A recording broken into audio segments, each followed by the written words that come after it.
المنشآت الصغيرة والمتوسطة في فلسطين، التكامل بين البنوك وصناديق الاستثمار. تقدمها السيدة هدى الجاف نائب رئيس الاستثمار لمؤسسة سراج للتمويل. تفضل.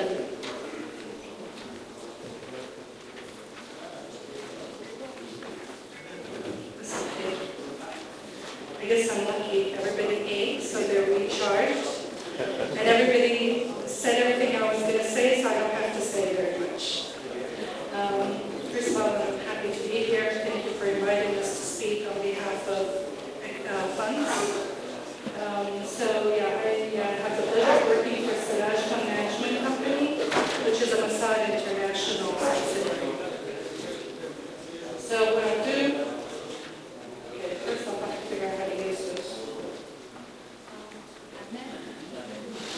So I'll tell you a little bit about our fund. Actually, speaking to some people, that was one of the most interesting things for them, to see something working on the ground.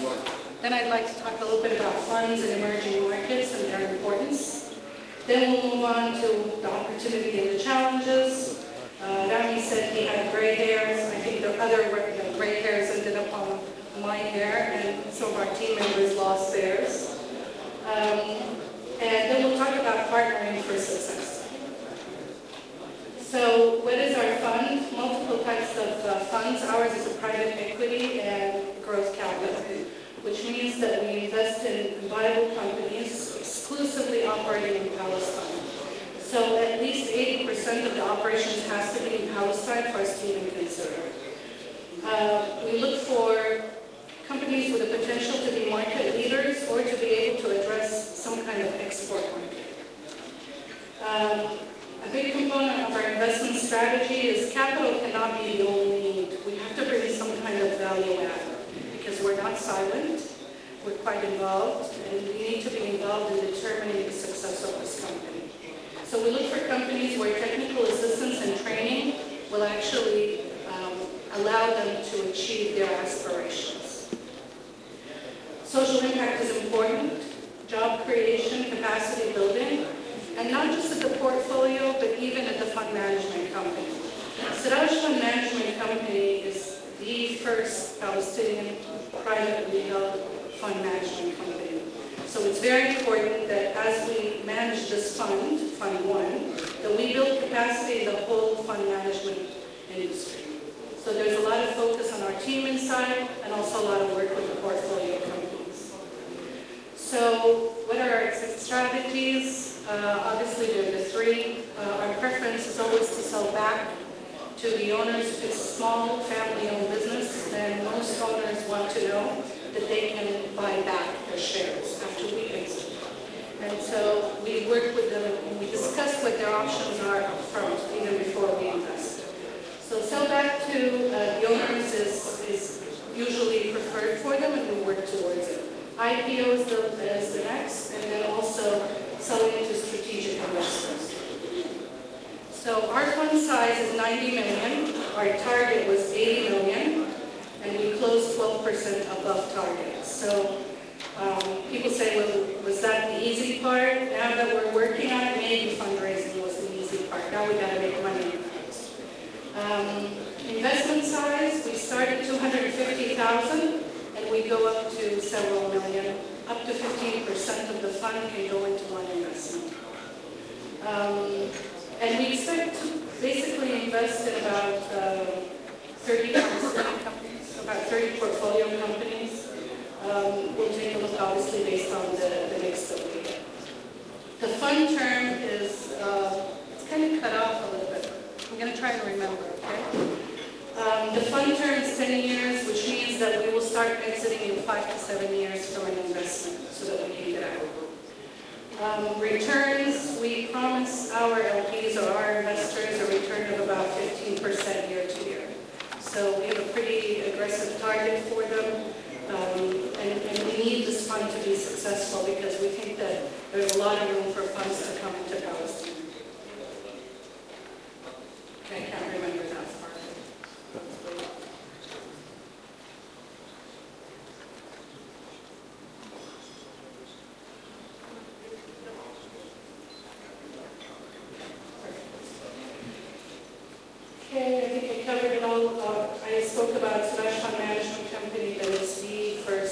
invested in privately held fund management.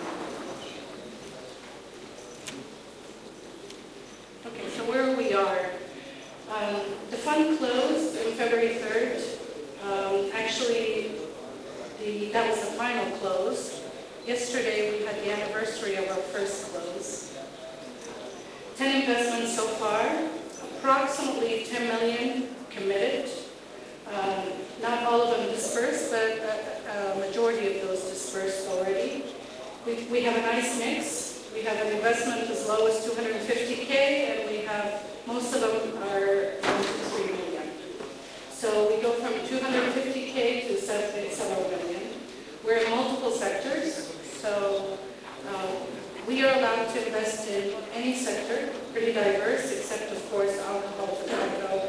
We don't invest in real estate, and because we really don't bring value to the real estate. Development is okay, but not real estate. Right now we're in services, we're in, most of you probably know, we're in agriculture, we're in the financial sector, we're in media, so we have a pretty hospitality, we're in a diverse group of sectors. And we have a robust pipeline. A lot of people say there's not enough deals in Palestine. I think there's a lot of deals in Palestine. We're lucky, we're one of the first funds, and I think we will be really deal picking on this one. So, always in a fund, and specifically in emerging markets, players are very important. So we took a very close look. Mossad International is our fund sponsor and general partner. And that was important that the fund sponsor is local, because they are also risking their money with the LPs. We have a powerful investors, so we have regional and international, we have institutional investors, we have individual investors. We have a nice mix of investors that will have an experience and be able to bring others like them from the different regions. And we have a skilled management team. We do a lot of capacity building. And there's a couple of my colleagues here today, and I'll introduce them to you. Obviously, we have to have oversight from our LPs. So we have an advisory board, an LP board, and we have a top-tier investment committee that combines local and international. So the four, I think most of you know, Bashar, chairman of Mossad, Samir Zreik, chairman of Sahem, and Samir Khleili, who's CEO of Pedico, and previously with Portland Trust, also served in the public sector, cabinet secretary, and the Ministry of Economy. Michel's probably new to you. He comes to us from Soros. He's an active investor himself, lots of experience. He's one of the directors of the development fund. He is the director, actually, of Soros Development Fund, and which is focused on creating job creation in developing economies. He's retired as a chairman of the board of his own fund management company, and in his career, he's bought and sold 30 different companies in the U.S., small and medium. So he brings a whole bunch of experience in that sector. So it's very important to bring the local and international, because not everything about the international model works here, but it's important to have that international benchmarking, and that's what we do with this team. So Palestine is an emerging market, and therefore a shortage of investment capital and domestic financing sources is very common, not just here, but in most developing economies. And private equities are really seeing the opportunity in this. And I know, Amelie spoke about that, the banks are seeing it, but the private equity players are really seeing this today. You see that there's very rapid growth of this asset class in emerging markets over the last 10 years. So what's the benefits? Obviously, the inflow of growth capital. These people are sending their money to really drive growth. There is enterprise formation. So basically, we're bridging family-owned businesses into enterprises. And we see this also as a bridge between a third economy, the first economy, and in job creation. That is the result of this bridging that private equity can do. Obviously, there's international benchmarking. We have to report back. They're assessed. Our MPs are from all over the world, so it's important that we follow international standards. And we're very insistent on rigorous practices, because in order for us to be able to report, we also have to hold our portfolios accountable. And regulators love that about us, but basically we're very insistent on accounting practices, management practices, disclosures, and corporate governance. Those are very important for us when we work with companies. So we see the opportunity that we have true deal picking. We're really going in, we're taking a look at these, we're going to become partners. We want to make sure that not only we're going to make money, they're going to be making money with us. Access to high growth sectors, that's what typically happens when you come into emerging markets very early on. Influence over management and flexibility of implementation. If anything, I think that's what really sets apart a company that's been funded by a private equity fund. Is that the fund is there, they're monitoring all the time, and if that train starts to derail, you're going to quickly change approach and move it back on track. So we're very involved with management on making sure that they either stay on target or change strategy to deal with some developments. And obviously, the premium absolute returns are the result of all of this. So what are the challenges? A lot of you spoke about it. We all agree. Obviously, the ecosystem is very undeveloped. And in emerging markets, again, this is common. You can't do it the way they do it in the States. You can't just put in your money, sit back, and get reports. You got to roll up your sleeves, and you got to start working. You got to start working with the portfolios internally so that they can restructure.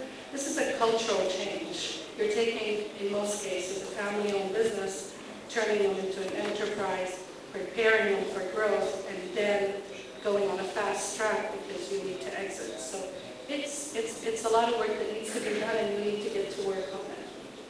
Again, we speak about the major capacity building. We have limited skills in the market. There's a lot of new things here too. I mean, obviously fund management is a new sector altogether. So there's a lot of skill building and capacity building there. And the portfolio companies too.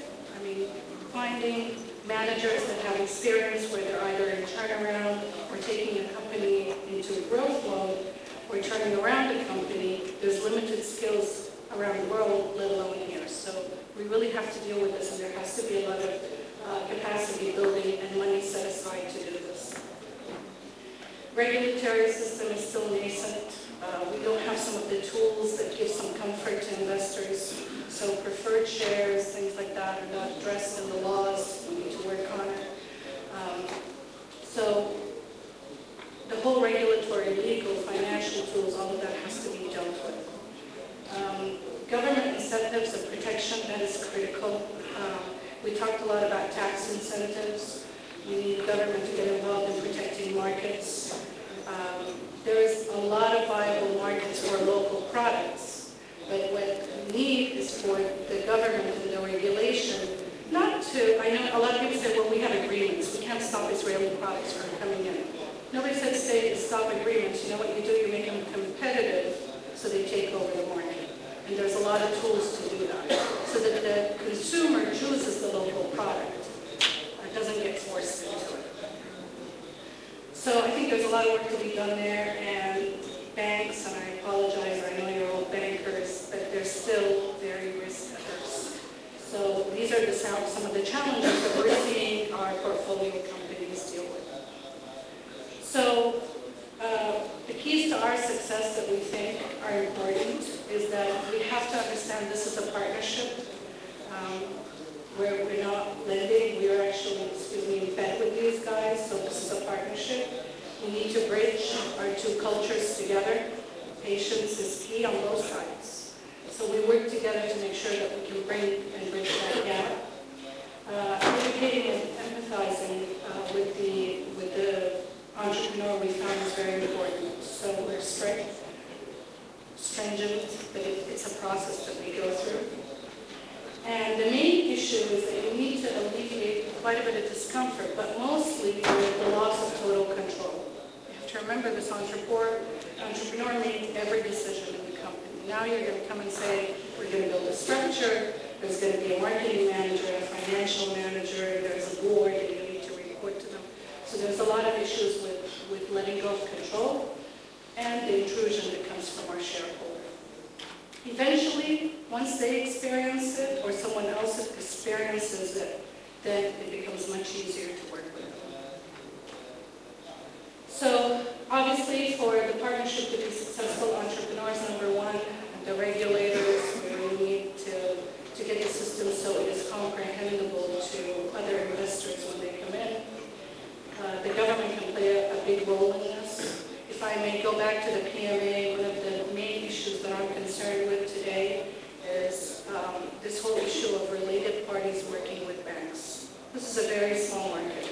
Funding comes from only a few sources. I want local investors to be in these funds. If I bring local investors, they're probably investors in some of the banks. If we keep being considered related parties as funds, it's going to be a problem raising capital from local investors. So we really hope that they will look at funds differently because it has multiple types of investors in it. Financing institutions and support organizations, financing institutions, IFC, and some of the other guarantee funds are critical in this to help us work with the banks. But I'm talking about support organizations that can provide also capacity building, assistance to the investor, to the entrepreneurs before and after investment. So we have a lot of entrepreneurs that come, they don't have their business plan together, they don't have their financials together, they don't know how to talk about post-money and pre-money, they don't know how to value their company, they're doing it emotionally. If we have some support and some institutions that really get up to speed and it becomes cost-effective for the entrepreneur to do it, it will make the cycle for investing much, much shorter. So we need a lot of support there, local and international. Other funds are very important. All of us, there are two other funds in the market. There's also the PIF, there's all sorts of funds. All these funds need to be successful. All of us have to work to make sure that we have positive experiences because this is going to set the trend for future investments. So we take it very seriously that our fund has to be one of those successful ones. And lastly, the banks. So if we talk about in all of our cases, in all cases, anytime we bring a debt component into the investment, it's a win-win and win situation. Because our entrepreneurs' stake is number one. What that means is, instead of me taking away shares through equity, banks can help leverage that buyout or that investment. And so you protect the entrepreneur's stake. Two, I assume that we significantly reduce your risk. We've done the legwork, okay? We're going to take the risk with this entrepreneur. So if we funded it, we've done all the due diligence for the pre-money and the post-money, and we're going to be involved in the management. You need to really look at these funded companies early on. Not, okay, let's wait and see in a year, maybe. Early on, you should come into this investment. For you, the risk is reduced. You get true deal picking. You have access to high growth markets, and that means these are repeat customers that will come with a lower risk if we're successful and much bigger needs to the bank. And lastly, remember we have this influence over management and flexibility of implementation that should make you feel a lot more comfortable. And for us, it's an improved return on the equity of the fund. So we really see that banks can only improve the return on such an investment. So just for more information, if you would like to read more about Siraj.ps, our number, and you can also contact our team members. We're kind of all over the market. There's a couple of our team members here today. Abdullah Sabat is over there. He's the VP of Admin and Finance. Dimitri Bilyani is one of our senior investment managers. I'm here. Any of the team from Siraj approached them and let us know how we can work together. Thank you.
specialist with IFC, specializing in SME banking advisory around the world. I'm based out of Dubai. I've had the great pleasure of already having worked with several banks in this room, and are still working with banks in this room to build up their SME banking capabilities. What we'd like to do today is really share with you some of the insights of our work that we've done, not just here in the West Bank, but also more broadly across the Middle East, North Africa, and really showing you opportunities in which you can optimize the profitability from your SME business today, and ways in which you can grow it on a sustainable basis, and perhaps dispel some of the myths.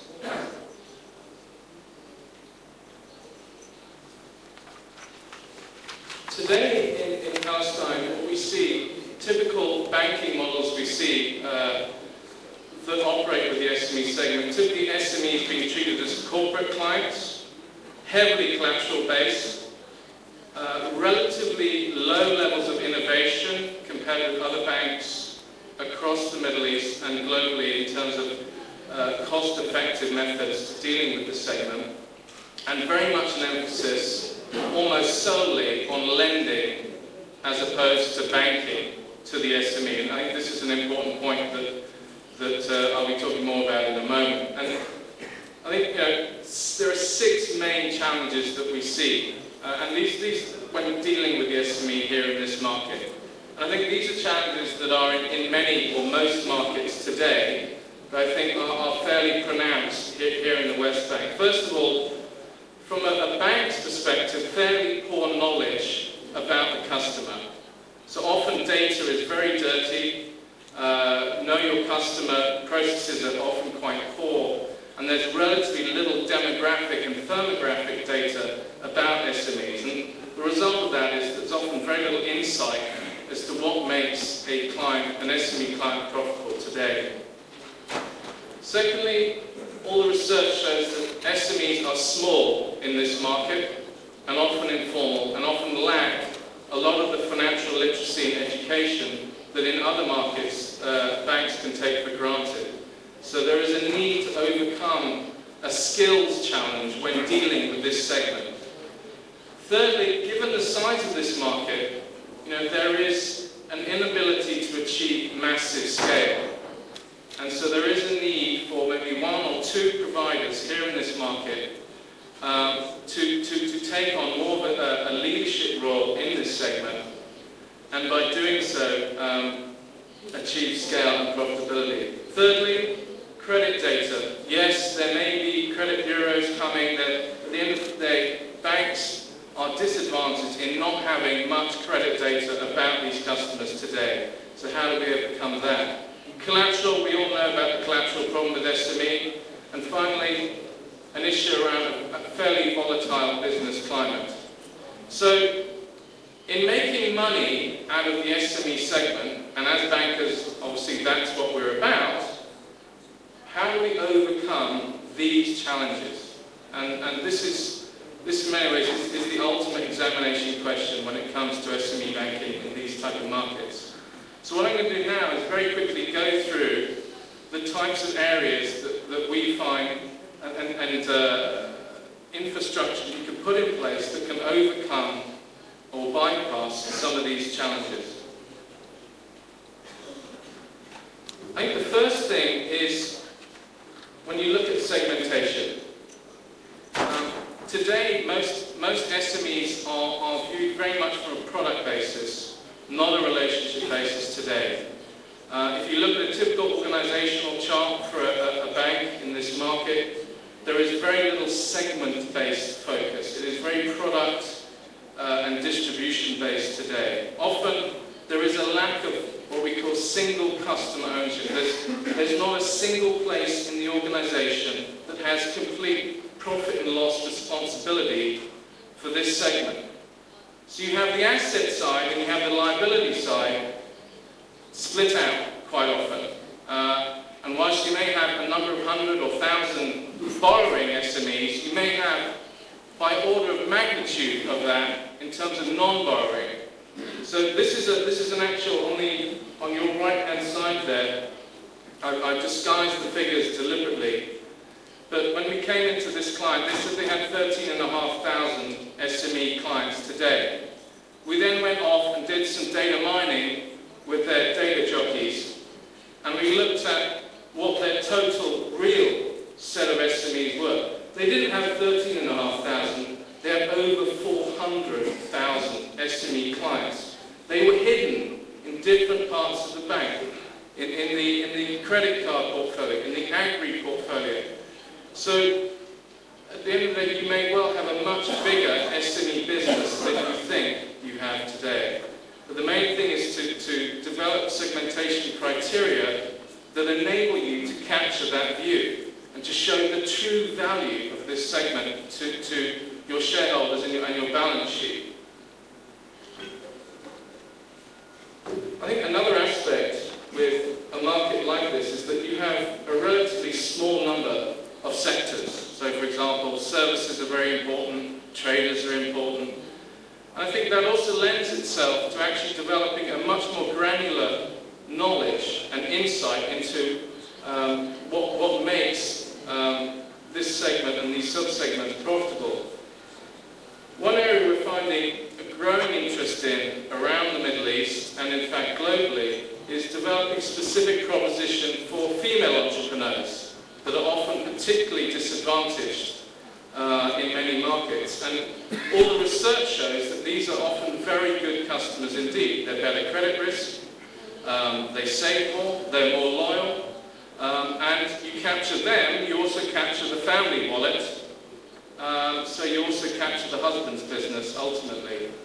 But to do this properly, you potentially need a different proposition. So you can't just offer the same thing in the same way.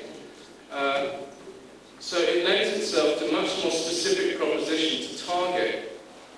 And here's an example from Beirut, BLC Bank, where we worked with them to develop a specific proposition targeting female entrepreneurs. It involved sales training to their front line, because the research showed that women have different financial behavior to men, and that needs to be taken into account in the sales and relationship management process. We developed a specific product bundle of products and services to cater for the women entrepreneur. And we also established a set of non-financial advisory services around a toolkit, a website, networking opportunities, and so forth. And this has proven to be very valuable to the bank indeed, and has enabled them to capture a significant market share now in this segment. But just to illustrate how SMEs are all not the same, and you can develop specific propositions for different parts of your market if you've got that customer knowledge and insight. Now, a number of you may well have been investing in CRM and IT and core banking systems. All too often what we find is there's insufficient data and IT support for the SME business. And the result is that you lack the capabilities to do things like customer analytics, cross-selling, wallet sizing. All the research shows that as much as a 10% return on equity improvement can be had just by getting a lot smarter with your existing customer base. But many banks do not know what their existing cross-sell ratio is, or at any point in time how effective their sales force is. So the result is that there is a significant opportunity lost in customer profitability from this segment. I think part of the reason is that SME, from an IT strategy perspective, is often ignored. It falls between the cracks. But SME as a business line, if it's going to be material to your balance sheet, needs a specific IT strategy to support it. If we come on to low levels of skills and literacy, one of the things we find more and more banks now around the world getting involved in is advisory services of a non-financial nature. So providing education opportunities, providing seminars, events, information, support away from credit lines to push up that skill level of the SMEs. This obviously makes good banking sense, it reduces credit risk ultimately, and it also makes these clients extremely loyal.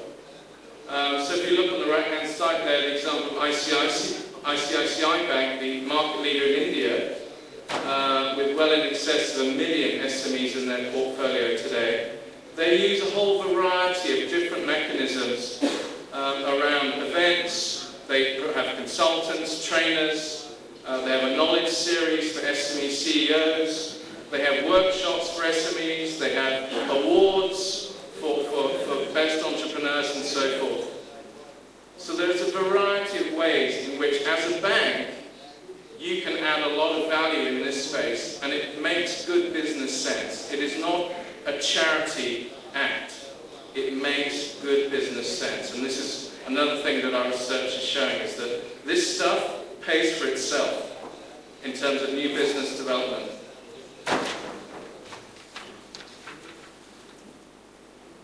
The battle for the SME is won or lost in the branch network. Branch proximity is the #1 reason typically an SME chooses a bank.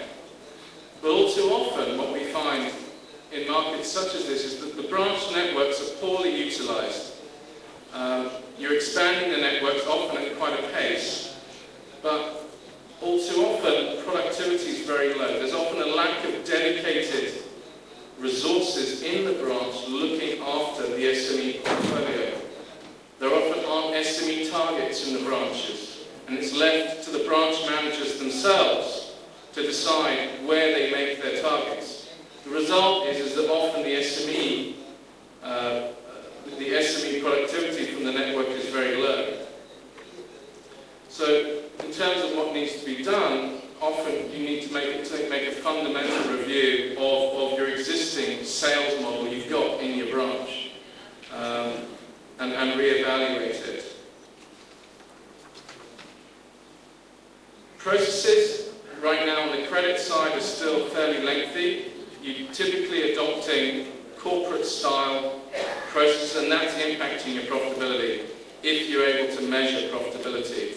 And what we haven't seen too much of yet in this market is a move towards retail style, highly efficient credit process. I mean, the example below, which is a disguised example, but an application hitting 26 different desks before disbursement. 26. You can imagine the costs involved in processing that loan. And often, turnaround times of 20+ days are quite common. So a need to move towards more programmatic retail-style approaches, particularly given that the majority of SMEs in this market are small. You're never going to make any money out of them if you use corporate-style approaches. You've got to move to retail.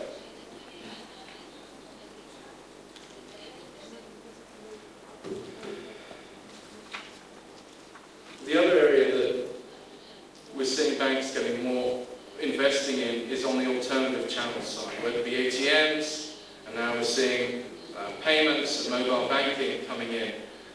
And I think this is an area where, given the nature of this market, given the fact that there are communities often way away from your branch networks, where you can really innovate to reach out to whole SME communities that to date have not been touched. This is an example of some work with another client in developing an SME mobile-based proposition using the mobile phone, agent networks, and ATM, and just a very low-touch strategy with the branch. But developing a specific bundle of products and services purely on the mobile. So an SME M-wallet, a specific product for the mobile savings account, a mobile debit card, a small business finance product program that comes through the mobile, that is initiated through the mobile phone.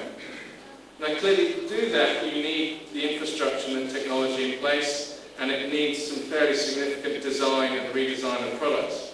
But this is where we're seeing the industry globally moving more and more towards, particularly when it comes to micro and the small end of SME, sort of channel innovation. I think I've covered enough about this already in terms of the credit side. Very rarely, though, do we find banks that have specific credit policies for SME, and particularly tiering between small SMEs and medium SMEs. I think there is a need to simplify a lot of the documentation. Often applications involve a lot of tree killing still. So there is a need to simplify the documentation, condense down the forms, use scoring, and build up your confidence in scoring over time. Build in the early warning indicators. So often on the monitoring side, there's a lot of weakness. So there is a need to build up early warning indicators and behavioral scoring type capabilities, so that once you've initiated the credit, you can be on top of the action as soon as things start to deteriorate. Also often there's a preoccupation with financial statements, and we all know that SMEs are not great with financial statements, but as bankers we plug in those numbers. There is not enough use of the operating account. Many of your SMEs have current accounts where the majority of their cash flows are going through. There may be a degree of cash flow analysis during the application form stage, but you're not leveraging it enough to really understand risk behavior. If you look on the right-hand side, this was a study of one of our banks that showed, in terms of where their NPLs came from, their highest non-performing loans, by an order of magnitude, top right, came from those customers where they did not have the main operating account of the SME. If you have the main operating account of the SME, you can understand their risk behavior and you can make appropriate decisions. Otherwise, you're playing Russian roulette. And I think all too often with SME bankers, they fail to appreciate the importance of getting that main operating account. Once you've got that, you're in the driving seat, relatively, compared with your competitors.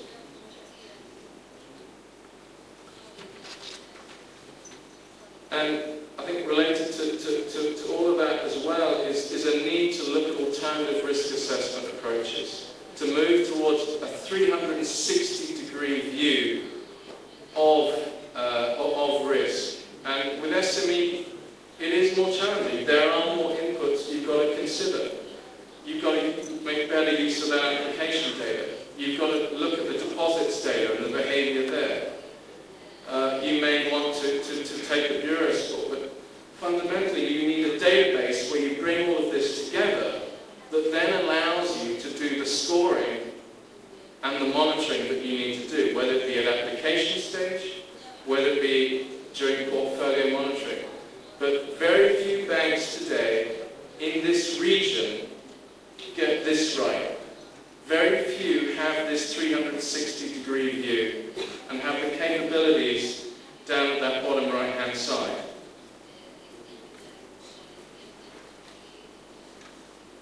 Now,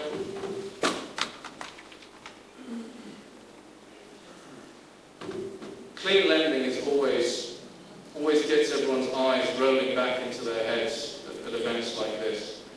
And as IFC, we would never suggest that banks go, like the charge of the Light Brigade, off into the world of unsecured lending for SMEs without significant testing and trial. But what we do say, though, is that over time, to start introducing an element of unsecured lending, to pilot it, test it, experience it, and over time change your credit culture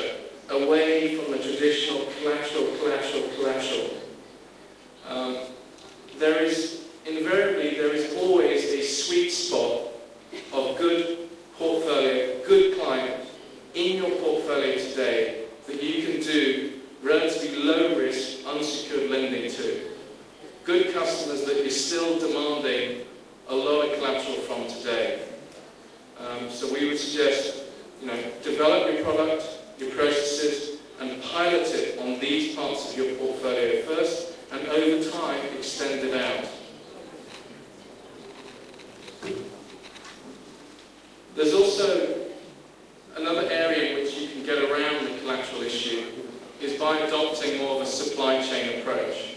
A lot of you will have corporate clients in your portfolios, large corporates, that will have a lot of SMEs as suppliers and distributors.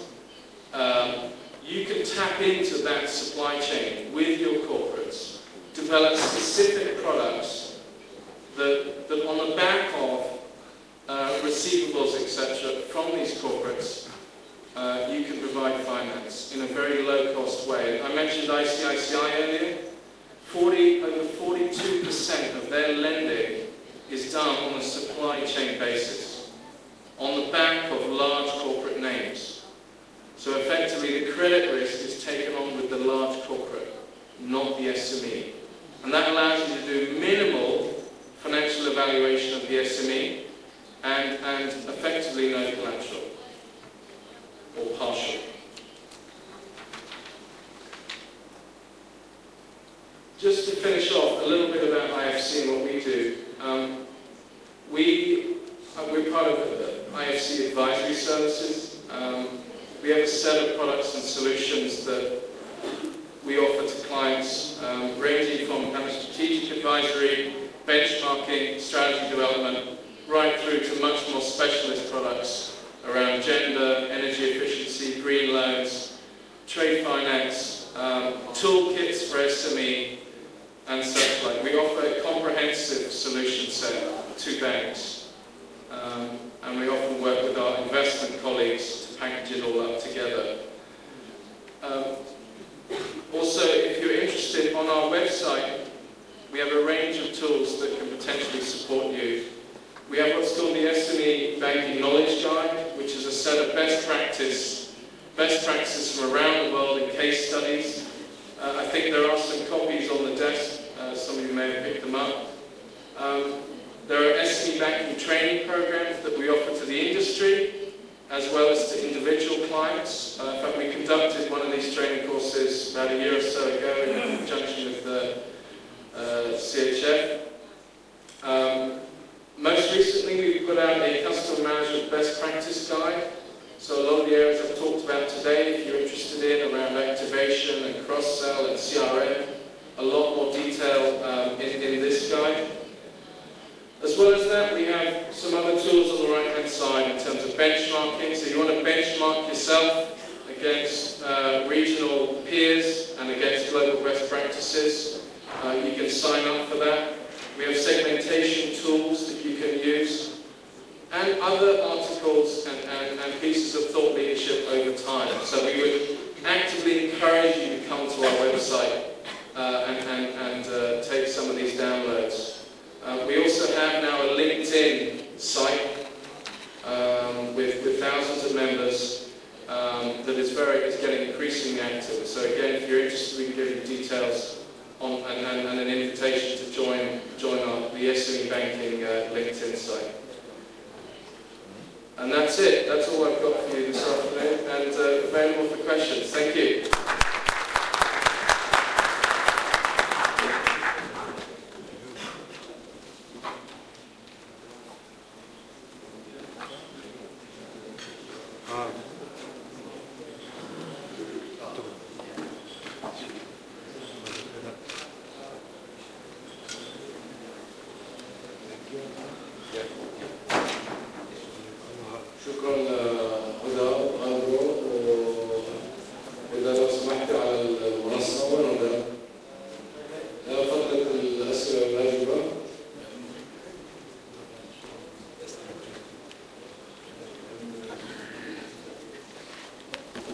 في أي سؤال للمتحدثين؟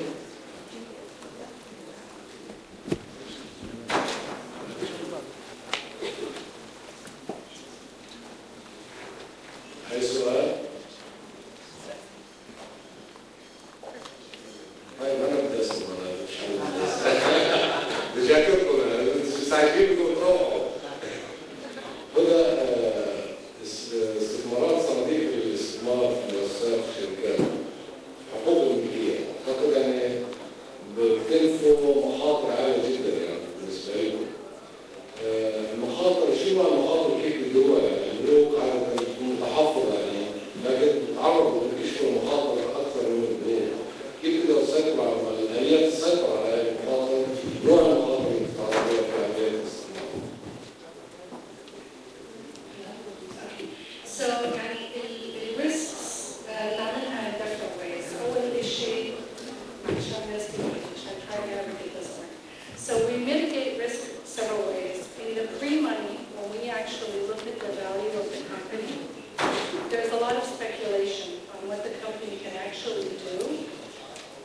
time without having cash injected. So we do things like ramp up or ramp down. So devalue or up value depending on the performance. So we protect our downside by saying if you don't reach this kind of performance, then the value of your company will be downgraded to X. If you hit above your performance targets, we will adjust your value up. So there is a value up, value down. At the end of the day, we're also monitoring. We're monitoring on a weekly basis in the beginning, on a monthly basis for a long, long time through our reports. And therefore, we can see when there are problems. If there is IP involved, that's a challenge. Let's say that they have some IP, some intellectual property. Protection here is an issue. So what we try and do is probably protect it outside or make sure they protected it outside because there's a lot of value with that, especially if you're going to go in external markets. So we look at what the risk factors are for the business as a whole, not so much for just our money. Part of it is our money through the ramp up and ramp down. On the upside and the downside, we have to protect it. لسه بنتابع في مشاريع الاستثمارية عالية ولا يعني إلا بس صعب كتير بس أنا بقول إيش الوحيد اللي بقول لك إنه مش مطمئنين على ولا استثمار عملناه. كل استثمار بيمر في مراحل خطيرة بس هذا this is normal in business, okay? كتير early نحكي عن نجاح أو فشل بس يعني نشكر الله إنه إحنا لهلا we are very happy with the portfolio now. أندرو صوت الطلاب كراسمي في خلال فترة القرن استعمل على إنشاء قاعدة بيانات خاصة في الإسميز. من واقع تجربتك يعني في هذا الموضوع شو تنصحنا على ايش نركز في البيانات الديموغرافية والمالية في إنشاء هذه القاعدة حتى يتم الاستفادة من أو تحقيق الاستفادة القصوى من هذه القاعدة للأطراف المشاركة من مصارف ومصارف الإدارة المتخصصة.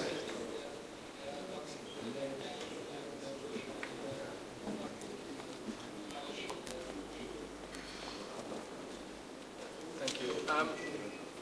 In general, we obviously embrace the initiative, and I think the banking sector can play a valuable role in supporting that initiative. I think it takes a while to build up confidence in the data that's being produced, particularly given that a lot of SMEs in this market are small, and it will take some time for SMEs of that nature to build up their financial literacy, so you can actually rely on these type of numbers. One of these, the other distorting factor that can often happen in other markets is the role of the taxman, and where disclosure can result in larger tax bills than might otherwise be expected. You often find that there are, how should we say, some fairly significant distortions in the results that come out from SMEs to protect themselves from big tax liabilities. So I would say overall, embrace it. Over time, use that data as you can and as you feel you can trust it. Typically what we see, there is a period of time it takes to bed it down and get it working properly. But I think, rather than do what I've seen in some markets where it's pushed away by the banks and ignored, I think the banks need to build it into their processes, take it into account during the risk assessment. But that's not to say they don't have other checks and balances that the bank has to do themselves to make sure that data is actually valid. But it's definitely a step in the right direction, absolutely. Thank you, Andrew. Thank you. حد يسأل ولا ننهي؟ Thank you, Andrew.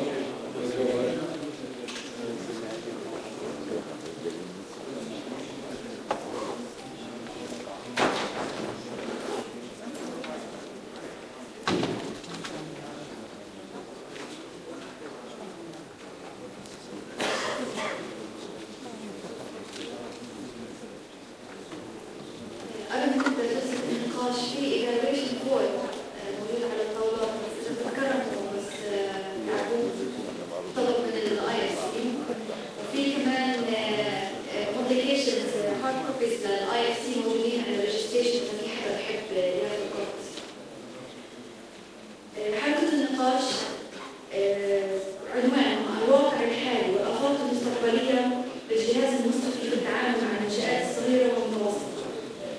أدعو رئيس الجلسة السيد الرابعة مدير عام جمعية البنوك والسادة المشاركين بالجلسة أحمد الحاج حسن مدير عام البنك الوطني، ولي تيدان مدير الإقليمي بنك الأردن، رشد الغنيمي نائب مدير عام بنك فلسطين، سامي الصعيدي مدير عام بنك الإسلامي العربي، فراس النجار نائب مدير الإقليمي لبنك القاهرة عمان.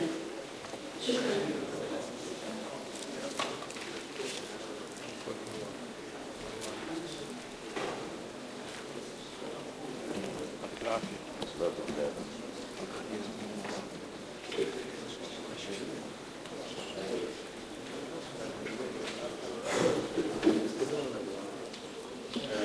مساء الخير للجميع، اهلا وسهلا بكم في المؤتمر المصرفي الدولي الرابع بنظامه سلطة النقد بالتعاون مع IFC وجمعية البنوك. كان في مجموعة جلسات، الجلسة الحالية اللي هي جلسة أصحاب العلاقة البنوك اللي المفروض يتم الشغل بشكل مباشر مع بعض.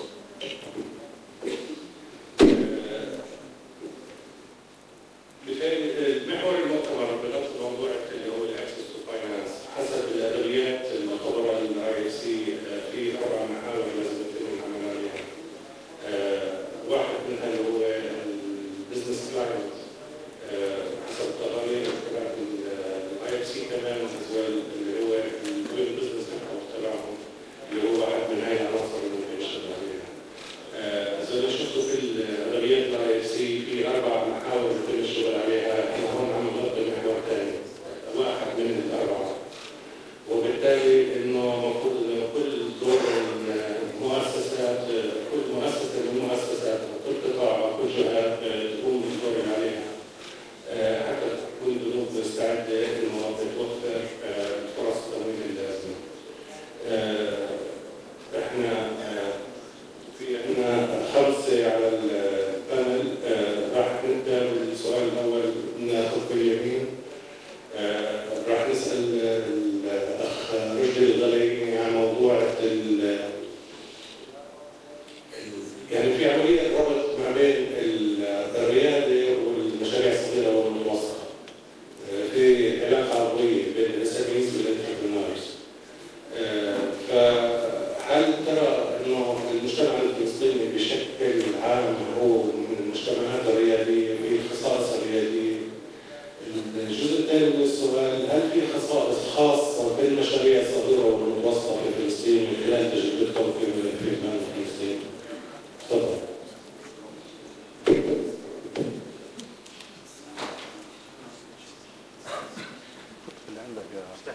اللي عندك. شكرا سيد الدليل. مساء الخير حضور. نعم، الريادة موجودة في فلسطين، ومن عوامل نجاحها وجود مشاريع صغيرة ومتوسطة. وأيضا العكس صحيح، وجود الريادة سبب رئيسي إلى نجاح المشاريع الصغيرة والمتوسطة.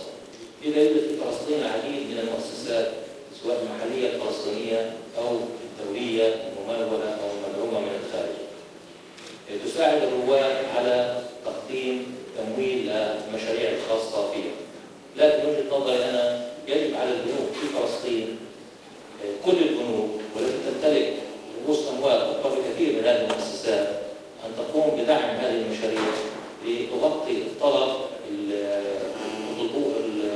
سواء الرواد أو أصحاب المشاريع القائمة أو حتى الجديدة. لأنها تؤدي دورها في التنمية في المجتمع، وزي ما احنا عارفين طبعا إنه المشاريع الصغيرة والمتوسطة تلعب دورها في اقتصاديات الدول سواء المتقدم منها أو حتى النامي. لذلك يجب أن نوليها الاهتمام والرعاية أكثر. على صعيد الإحصائيات مثلا في فلسطين أكثر من 150,000 منشأة موجودة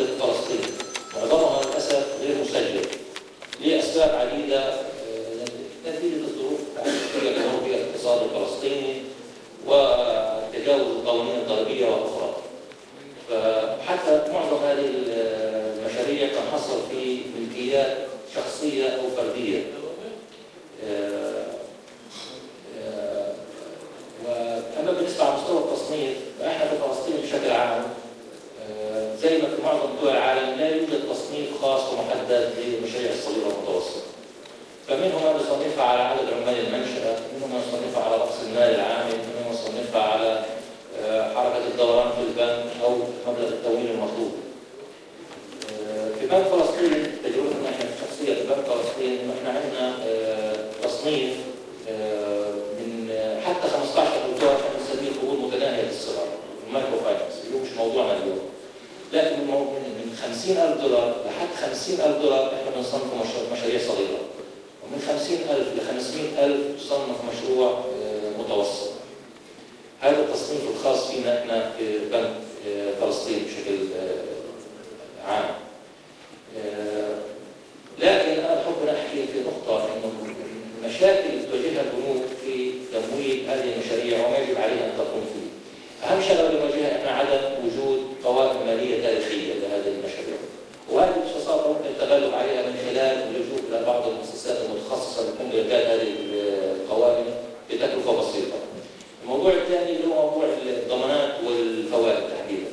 وانا من هنا بوصل من هذا المؤتمر معظم البنوك يعني كل البنوك المفروض تشجع وتاخذ يعني تستغل وجود البرامج القروض الموجوده من خلال الاخوه العروضه الاخ والاخراني، لان هي بتساعد في انها تتحمل جزء كثير من المخاطر من التعثر وبالتالي بتقل المخاطر. فانا يعني هذا برضه المنبر اطالب برضه سلطه النقد الفلسطينيه حسب ما شفنا تشجيع المشاريع الصغيره والمتوسطه في البرزنتيشن اللي قدمها اعتقد الدكتور روبرتو في بدايه المؤتمر، انه حكى انه هناك في يعني علاقه قويه ما بين الاسهاب في تمويل المشاريع، لانه لازم يكون في اكبر كل ما كان البنك يعني عنده شبكه فروع ومكاتب بتغطي مناطق جغرافيه واسعه يكون عنده القدره على اعطاء عدد اكبر من هذا التمويل. هذه الشغله، الشغله الثانيه اذا وجود يعني بنصح برضه جميع البنوك يكون في عندها وحده متخصصه للاس ام ايز، هذا برضه بيساعد لانه يشجع ويكبر المحافظ عند البنوك. نمره ثلاثه طبعا اللي هي البيئه القانونيه بنطالب الحكومه بطريقه او باخرى المساعده في انها توفر البيئه القانونيه المناسبه. وشكرا. شكرا اخ رشدي. احنا حابين ناكد انه قطاع المشاريع الصغيره والمتوسطه هو عصب الاقتصاد الفلسطيني، هو بوتنشال بزنس للبنوك وبالتالي يضم البنوك في تعزيز الاقتصاد الفلسطيني. فعلشان هيك راح يكون في اقتراح انشاء فريق عمل لمتابعه توصيات الملتقى، لانه زي ما حكينا انه في 4 محاور للشغل، وبالتالي انه اكسس تو فاينانس لحاله هذا الطريق بدون ما تتوفر باقي الشغل حتى يكون في عمليه الاقتراض على اسس سليمه. بدنا نحول السؤال للاخ سامي من خلال تجربتك، بدايتك كانت مع الانسنتيفز ولك تجربه كبيره فيها، شو المتطلبات، شو البريكوزيتس اللي لازم قبل ما احنا نوصل لعنوان المؤتمر؟ ايش اللي لازم يكون متوفر للمنشآت الصغيره والمتوسطه حتى تكون قابله لانها تكون باكر؟ اعتقد هذا هو القصد، يعني قطاع المشاريع الصغيره والمتوسطه من تجربتي هو مش عمليه تمويل مهنيه بيور محضه زي ما تمول مشاريع كبيره وكوربريتس وتعمل عمل مصرفي محترف، هو عمليه اجتماعيه اقتصاديه متكامله متداخله تعتمد بشكل رئيسي على جاهزيه قطاع المشاريع الصغيره للحصول على التمويل اكثر من جاهزيه البنوك للتمويل. يعني العنوان هون لما طلعت على الصبح تطوير قدرات المشاريع الصغيره من اجل الحصول على التمويل. انا رايي المشكله شلون؟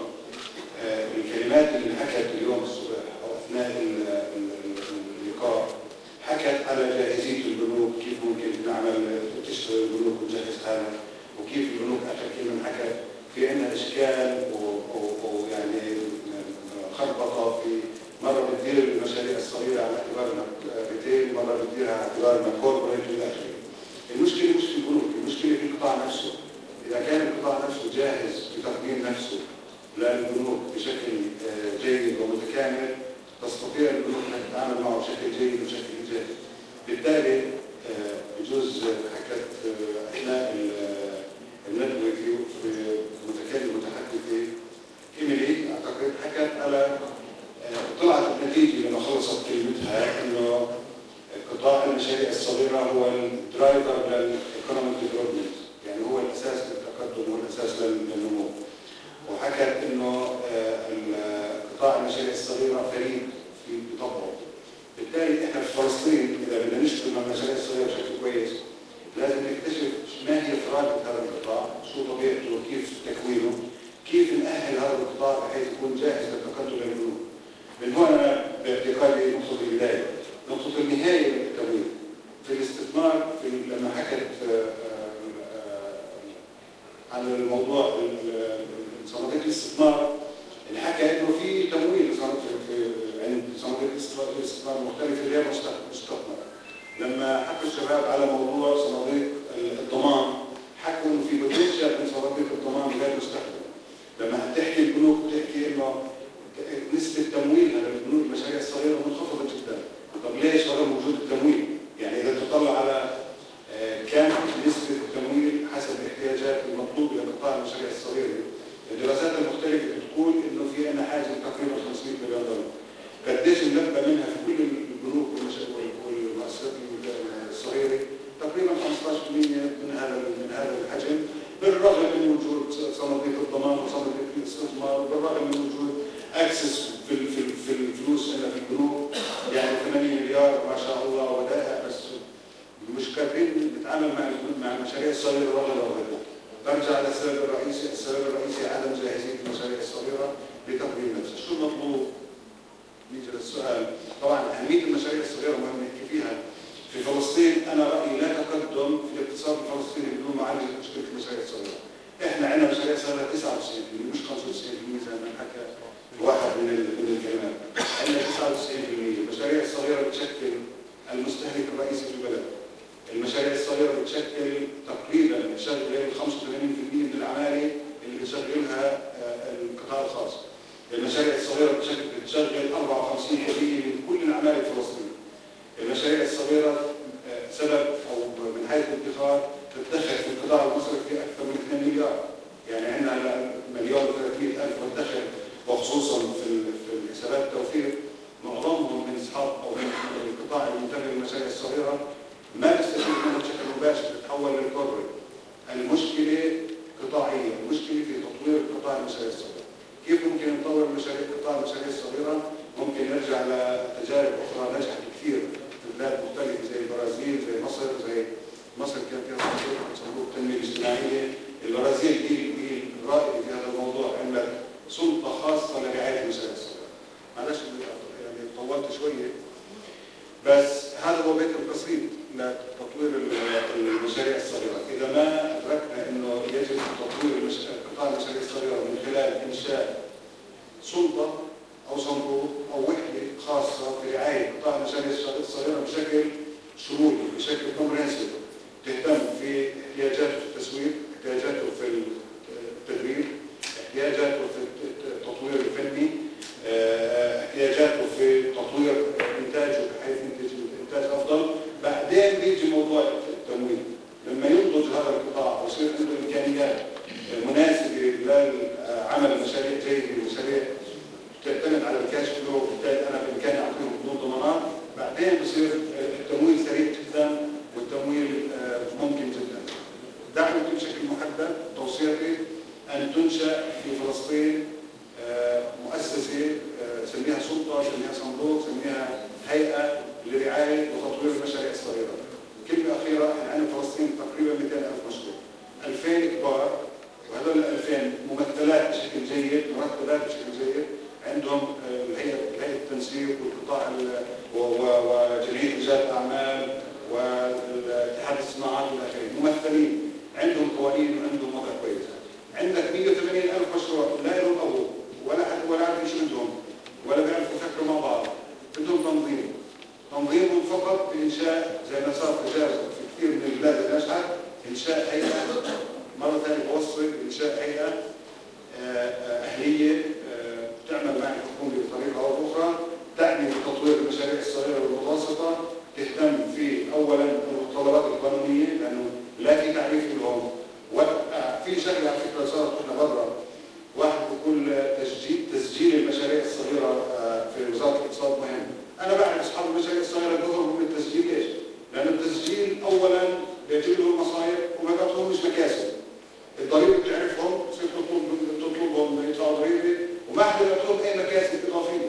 بالتالي لابد من وضع اطار قانوني يحميهم، قانون خاص. يعني في البرازيل وفي مصر مثلا صدر قانون خاص اسمه قانون المشاريع الصغيره لحمايتها، لتعريفها، لترتيبها، لتحديد كيفيه تسجيلها، لتحديد امتيازاتها الضريبيه الاستثماريه والقضايا الاخرى، واذا تعرضت لاشكال كيف تنحمى الى اخره.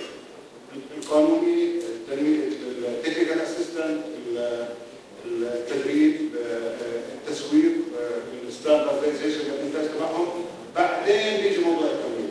احنا طول النهار طول الوقت طبعا كنا نحكي عن التمويل مهم، لكن لن يكون له اهميه الا اذا عملنا كل المتطلبات السابقه. شكرا. اختصار كلمه الاخ سامي في موضوعين، الموضوع اللي هو البزنس انابلنج انفايرمنت للاساميز، والموضوع الثاني اللي معروف بالترمينولوجي المشاريع الصغيره بحاجه لهاردوير وسوفت وير. اكسس تو فاينانس هو الهاردوير، بس نفس الوقت انه المشاريع الصغيره والمتوسطه بحاجه للسوفت وير. وفي تجربه الاي اف سي كانت بالبزنس ايدج يمكن في هذا المجال، وكان المفروض انه تمارس في فلسطين. كان في مركز المنشآت الصغيره اللي عملوها شيء حدث كمان، بس هاي المشاريع ما نجحت للاسف. يعني نأكد انه ضروره توفير بيئه الاعمال المناسبه للمنشآت الصغيره والمتوسطه، وتوفير الدعم الفني الى المنشآت الصغيره والمتوسطه. راح ننتقل على الاخ جوني بحكم تجربه مع يو اس ايد، انه كان في عدد من المشاريع من الدول المانحه. فهل تعتبر انه هاي التجارب اللي قدموها الدول المانحه حققت الهدف المرجو منه؟ شكرا جميل. يعني انا اليوم بس يمكن بذكر بس كان بجيب من خبرتي بالسابق في تطوير هذه المشاريع. المضبوط اذا احنا جايين نطلع، يعني انا بعتقد انه الهدف الاسمى او الاعلى الاستراتيجي اللي عم نحكي فيه اليوم هو تفعيل دور المشاريع الصغيره والمتوسطه في اخر دورها الحقيقي في تطوير الاقتصاد الوطني. هذه حلقه متكامله. اللاعبين في الحلقه هذه هي القطاع الخاص، هي الحكومه، السلطات الرقابيه، وبرضه الدول المانحه. اليوم كل واحد فينا، انا بدي احكي اليوم عن الدور اللي بتلعبه كسؤالك. الدول المانحه من خلال خبرتي السابقه ومن خلال خبرتي في التعامل كبنك الاردن مع مشاريع ضمان القروض اللي حكى عنها الاخ رامي والاخ حنا. اذا نطلع في السابق نجد انه كان تدخل الدول المانحه في الاساس انها تيجي تعطي سيوله للبنوك حتى تقنعها او للمؤسسات الخاصه، مؤسسات اخرى غير حكوميه، حتى انه تقدر تقرض او تقدر تقرض لهذه الفئات. تطورت العمليه هذه لحتى انه اصبح في قناعه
اخرى في انه نطور او ننظر له بتكامل لهذا القطاع ادى للتوصيات والتحديات خلينا نسميها لانه واجبنا اليوم اللي هي مثلا احنا اليوم بدنا نعرف شو هو المشاريع الصغيره او شو هي المشاريع المتوسطه. بدنا نعرف بدنا كيف نساعد القطاع هذا او انه هذه الفجوه اللي عم نسمعها بين القطاع المصرفي والقطاع هذا من ناحيه انه ممكن الملكيه انه ملكيه عائليه او من ناحيه انه عدم توفر بيانات ماليه.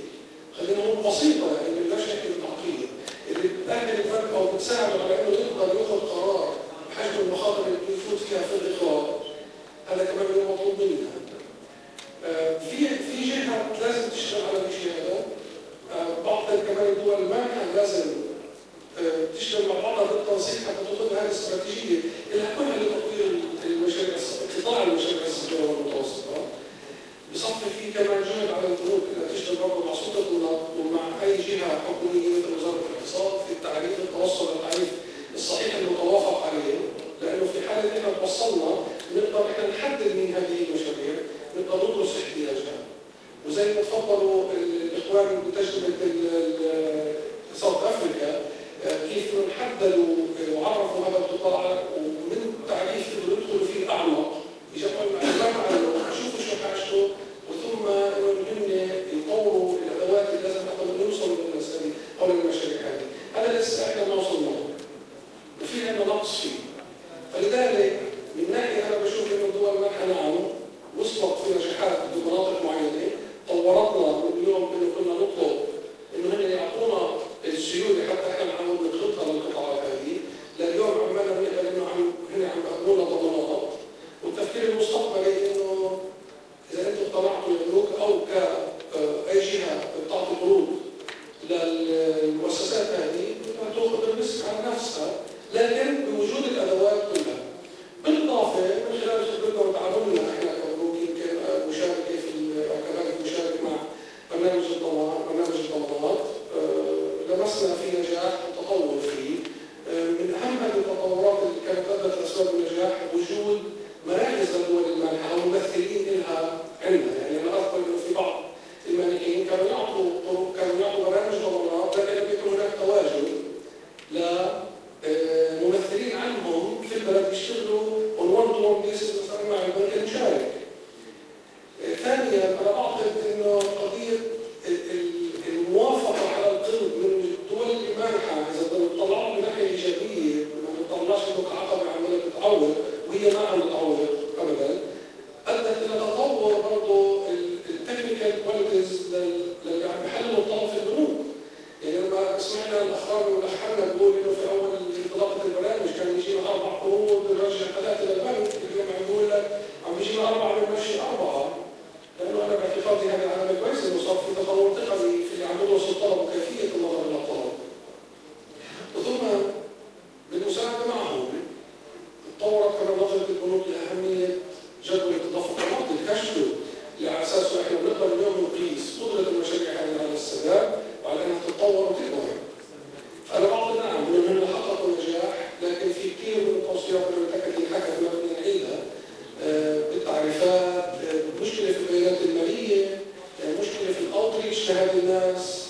يعني طلعنا احنا كجهه سبلاي وديماند، يعني احنا بنشوف حالنا كبنوك عندنا السبلاي سايد عندنا الفاينانس اللي بنقدر نقدم لهم اياه.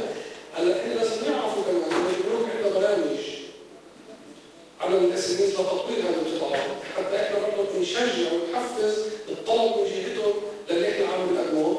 في جزء علينا لازم نعمله احنا كقطاع مصرفي اكيد، اما بتاسيس وحدات متخصصه بالبنوك يكون لها استراتيجيه محدده، لانه عمليه الوصول لهذه القطاعات تختلف عن عمليه الوصول للمايكرو كريديتورز او للكوربريت الموجودين عندنا او لنظام السلف والقروض والدين. فهي عمليه متكامله احنا كبنوك بنعي انه في عندنا دور لازم نسويه، لكن حتى تكتمل الحلقه كقطاع مصرفي، قطاع خاص، القطاع الحكومي، سلطه النقد، الدول المانحه تساعد كلها حتى انه احنا نجاوب على كل الاسئله اللي طرحت اليوم حتى تكمل الحلقه هذه ونقدر انه نخلي القطاع هذا هو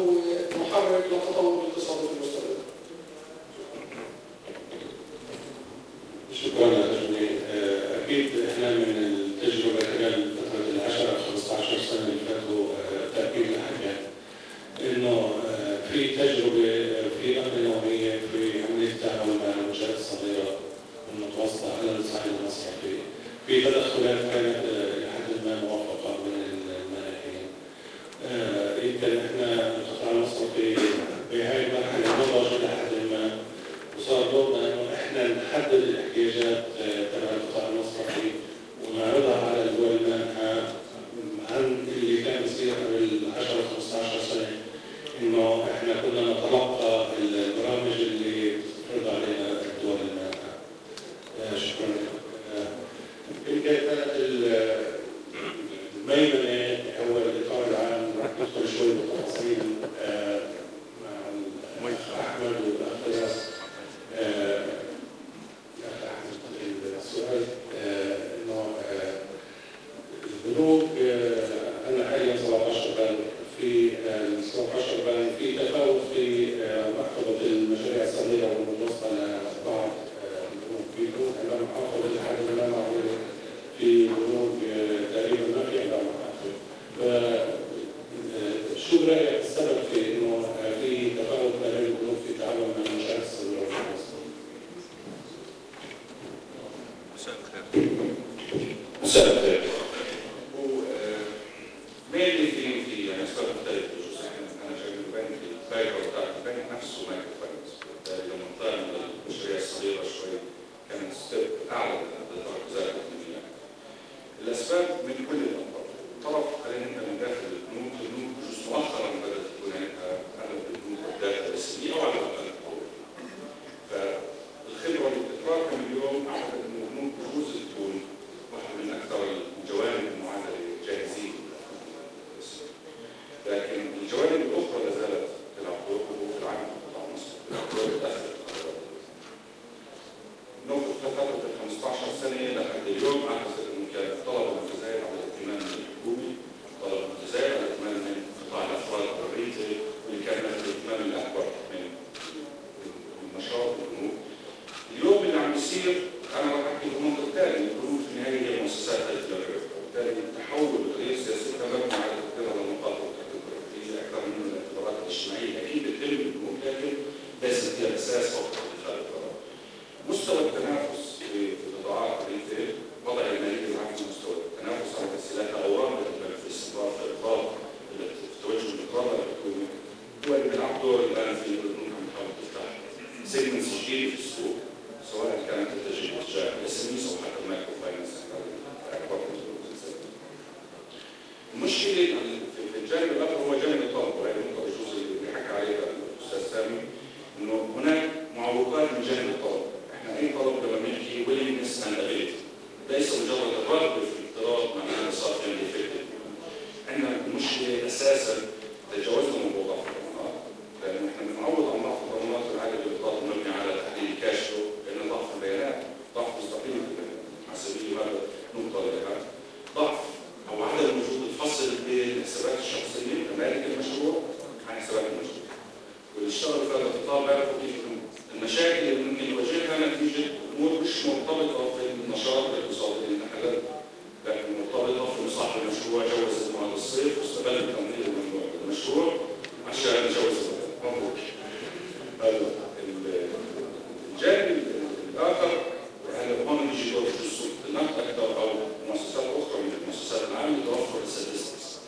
بمعنى نجاح الSMEs في جزء منه مبني على بناء برودكتس تعتمد على السوق، ما فيش عندنا إحصائيات واضحة، صحيح إن إحصائيات جزء إيش عدد الSMEs في أي قطاعات موجودة، لكن نسب النجاح والفيلير فيها بعد كم سنة بيصير الفيلير، بعد كم سنة بنفترض إنه ريسك على استمرارية هذا العمل الكويس هاي مش متوفرة عندنا، فبالتالي ما بيسمح لنا لبناء برودكتس مبنية على معلومة دقيقة، ولا approximately إنه أنت تنمط برودكت على أساس تقدر تخدم بالشكل المناسب.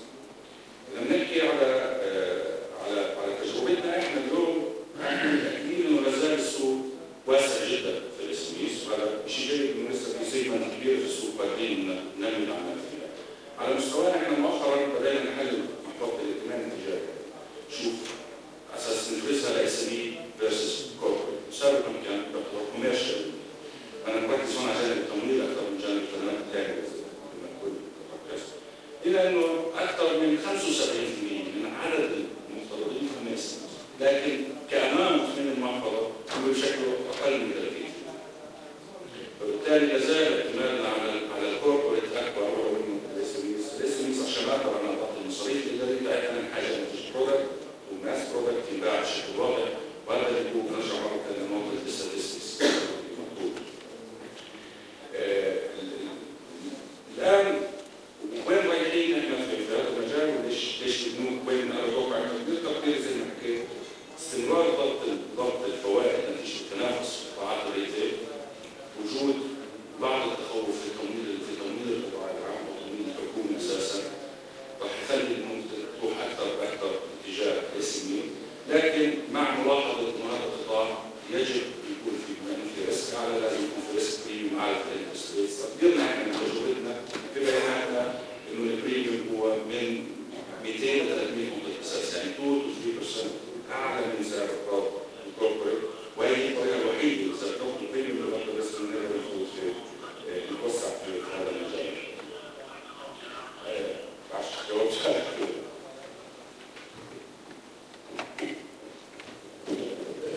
شكرا احمد. الاجابه وفي احمد دخل في القضايا الاستراتيجيه وحللها بالشكل السليم اللي هو على المستوى المعقول. السؤال الاخير من الاخ فراس، يمكن سؤالك شوي حرق في البرزنتيشن الاخيره اللي هو شو الاحتياجات القطاع المصرفي، فكان في الباوربوينت فور elements من الانترفنشن اللي ممكن يكون، عشان هيك راح نعطيك مجال انك توضح الاحتياجات ونعلق على الاجابات الاخوان اذا في وجه. شكرا جزيلا. مساء الخير. انا مظبوط بدي اعطي ملخص صغير عن تجربه الاسئله لندن في فلسطين، وبتحكي عن تجربه شخصيه من واقع طبيعه عملي في البنك العربي. في 98 صار هناك في تفكير جدي في موضوع مشاريع القروض المشاريع الصغيره والمتوسطه، وايضا في موضوع المايكرو فاينانس، وهذا كان له فضل كبير يعني مساعده الدول المانحه، اضافه الى التوجهات اللي كانت موجوده في البنك العربي اللي كانت من ضمن مسائل جلد الناس في هذه الفتره. طبعا الفكره كانت يعني وليده اللحظه كما كان معروف سابقا، جميع الافكار كانت تتحدث عن ما يسمى بقروض الشركات الكبرى او قروض الافراد، ففكره كانت قروض مشاريع صغيره ومتوسطه نوعا ما غريبه عن الفكره اي انسان خلينا نحكي كان يشتغل في مجال الاقراض. طبعا زي ما تفضل الاخوان يعني كان في مجموعه تضافرت مجموعه من الجهود اللي هي كانت من ضمنها الدول المانحه، من ضمنها الدراسات السوقيه التي تمت، من ضمنها الاحتياجات الحقيقيه اللي كانت موجوده، هي التي انشات فكره المشاريع الصغيره والمتوسطه. اذا بتقارن يعني انا بقارن ما بين التجربه حاليا وين احنا هلا وين كنا في 97 في جميع البنوك، بقدر اقول باعتزاز قطع شوط كبير في هذا الموضوع من ناحيه فهمها لموضوع المشاريع الصغيره والمتوسطه، من ناحيه طريقه التوجه، طريقه التفكير، طريقه التحليل، يعني حتى في بعض البنوك اصبح لديها دوائر مختصه في موضوع الاقراض للمشاريع الصغيره والمتوسطه. طبعا هذا يعني بدل عليه كمان عنوان المؤتمر اليوم اللي يوضح كمان قديش صار المفهوم وقديش صارت الاحتياجات، ولكن انا من وجهه نظري لا زال هناك في مجموعه من العوامل اللي ممكن ان تساعد البنوك يعني تدخل اكثر في مجال الاقراض للمشاريع الصغيره والمتوسطه. احد اهم الشغلات اللي هي موضوع تدريب فعلا الكوادر في البنوك متخصصه في هذا المجال، يعني يصير في نوع من التخصص. لا زال لدينا الموظف الذي يحلل في بعض الحالات طلبات القروض الخاصه بالشركات هو نفس الشخص الذي يحلل القروض الصغيره والمتوسطه، واللي هو تماما يختلف.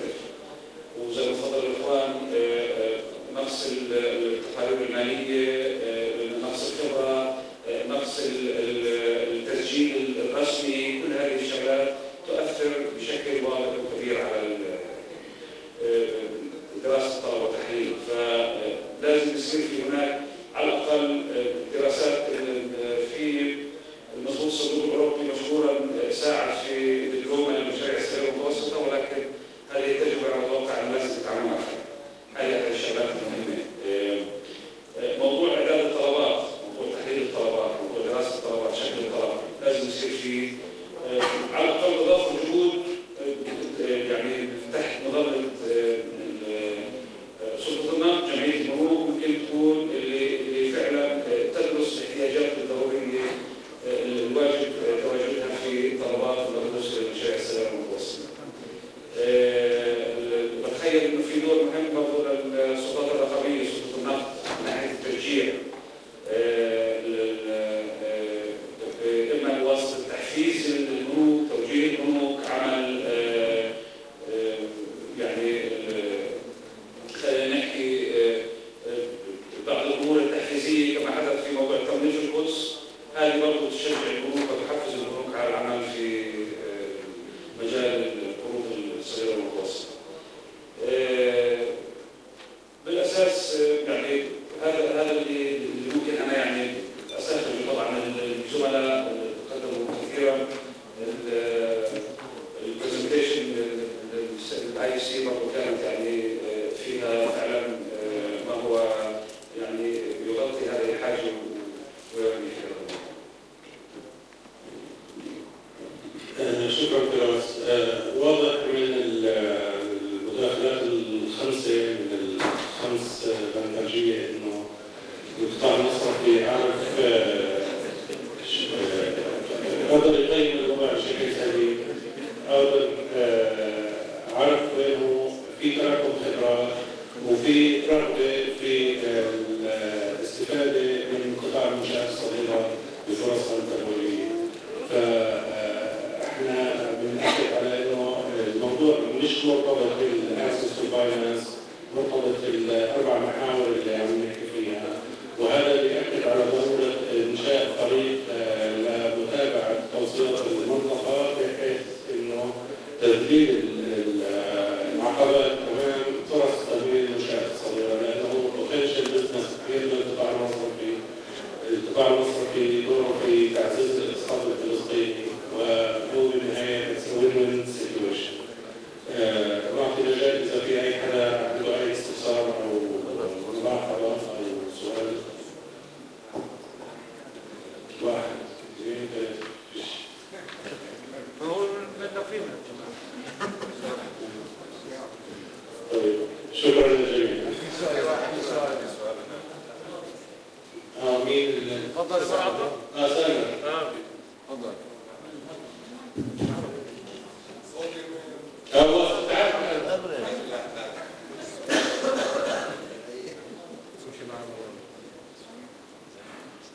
شكرا. سؤال صراحة كنت حابب اساله ليش ترجع تعال؟ هلا كنت بدرس السلايد، سؤال وحق السلايد هو حق سؤالي كمان بس انا وصلنا اسال. زي ما حكى السيد فراس انه نفس الموظف اللي عمل بيشتغل على الارض اللي قيمته ممكن 100 مليون او 50 مليون او مهما كانت قيمته، نفسه هو اللي راح يجي يدرس الطلب للمنشأة الصغيرة اللي قيمة القرض تبعها ممكن يكون 15-20 ألف دولار. الشخص اللي برضه راح ياخذ القرار هو نفسه الشخص اللي راح ياخذ القرار على السميز. هلا اللي كنت حابب احكيه انه ليش ما يكون في مثلا ابلكيشن معين بالناس المخيط هذا خاص لهذا القطاع، وهذا الشيء بوفر وقت وبوفر جهد على البنك وكمان على الاشياء الضامنه. بمعنى اني انا اليوم مثلا بدي استقبل لبنك عربي مثلا طلب من منشأ راح اطلب منه اوراق معين، بنك ثاني راح يطلب شيء مختلف تماما. بيعرف الامور هذه الائتمانيه مدارس، فانا بدي احكي عنها ان هاي المدارس ولا اني اتخرج ابدا ولا اسم انجليزي من هاي المدارس. فانا اللي بحكي له ليش بيكون في ابلكيشن موحد بيختاروا جميع البنوك وتعاملوا سوق النقد على هذه البنوك للتعامل مع الكيس الزايد خاصه بالسويس طبعا تسهيلا.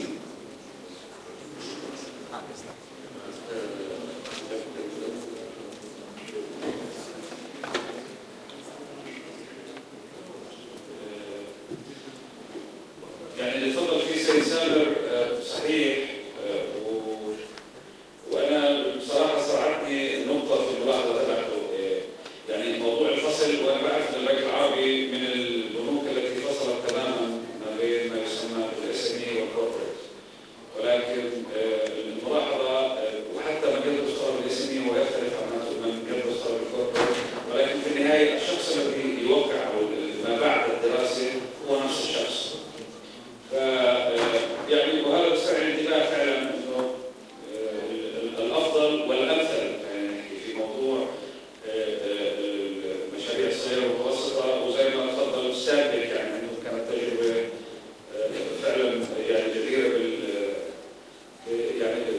النظر فيها بتمعن اكثر.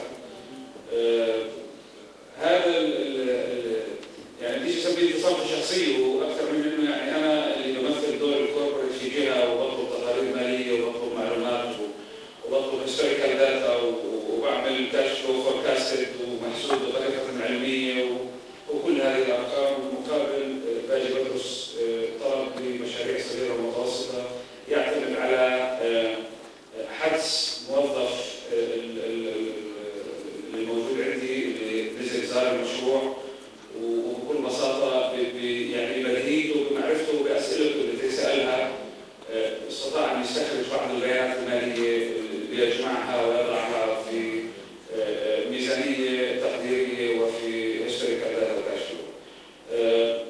انا بايد تماما انه يجب ان يكون هناك فصل تام ويجب ان يكونوا مستويين مختلفين كما هو الحال في موضوع قروض التسعير ريتيل بانكينج وقروض الشركات حاليا.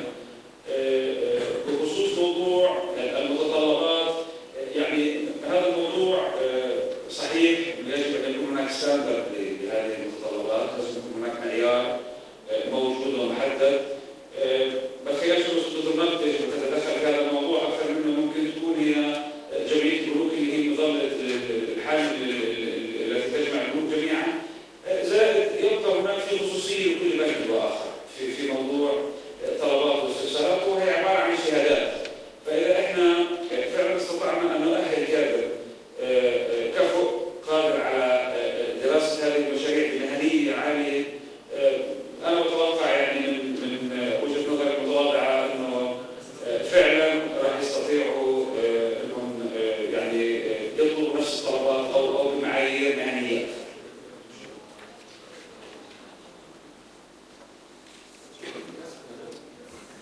في حد ثاني؟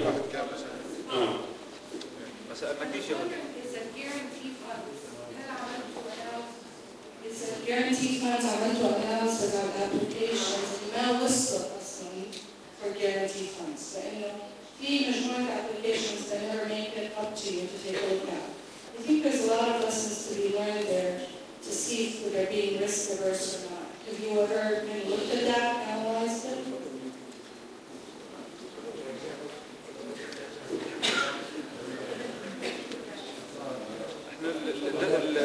Risk lover is for venture capitals.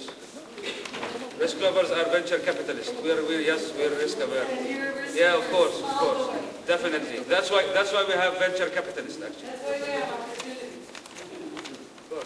الدور صناديق نظام القروض هو بيجي بعد بيجيش كمان، وبالتالي يعني البنوك اللي بتسوي سكرينينج البنوك اللي بتوافق بعدين المهم اللي ما بتاخدش انه صندوق القروض يوافق على الطلب قبل ما البنك يكون مشاهده. Just for analysis purposes, it's a bit amount of time. There is appetite for that event. It's changing by giving guarantees. It's good to look at the ones that they're dropping. You're trying to understand their risk appetite. I think you make a good point. It's extremely difficult for us to collect that information because we depend on the banks to give us the information in terms of the loans that they're seeking out the risk coverage. The ones that you're talking about, it's almost impossible for us to know in terms of what degree of applicants were rejected or of that. In addition, يعني في two sides، في feasibility تبعت البروجكت نفسه اللي بتقدم فكرة المشروع، وبعدين في الكونترز اللي كنت حكى عنها اللي هي الضمانات. هلا إذا احنا عندنا جهة ضامنة للطرف، احنا من ناحية الضمانات بنقول إنه أوكي مرتاحين من الناحية هاي، فأي طلب ما بيوصل له ما بيكونش ناقص ضمانات، بيكون عدم اقتناع البنك بالفيزيبيليتي تبعت الفكرة نفسها، احنا ما بنرفع له الطلب حتى لو يوافقوا عليه.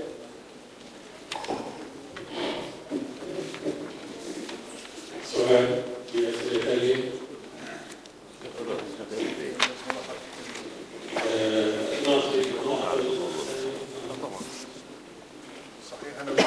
بس ملاحظتين في النهاية.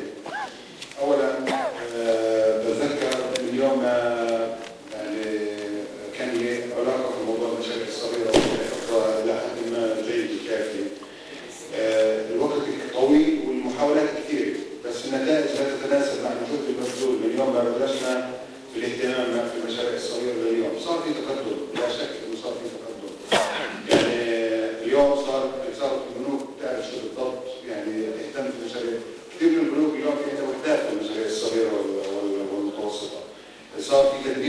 الموظفين، صار في تقدم الى حد كبير في قطاع البنوك، لكن لم ننتج حتى الان ما نرغب فيه، ما قدمنا اطلاقا بشكل جدي.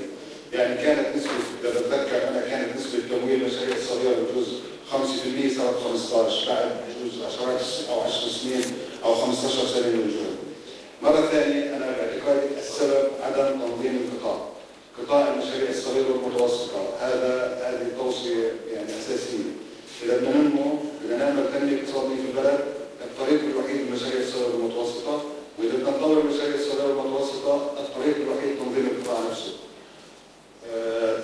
بتفضل لديه جلي، بتطلع على الحضور، هذا لو كان هذا المؤتمر بيتعلق في الكوربريت في المشاريع الكبيره، كان بنلاقي جمعيه رجال الاعمال القاعدين، وكان بنلاقي اتحاد الصناعه القاعدين. طب هلا مين يمثل قطاع المشاريع الصغيره؟ مش ولا واحد. هذول 180,000 مشروع، 70% منهم قطاع غير رسمي، وينهم؟ يعني عارف لون عنوانهم.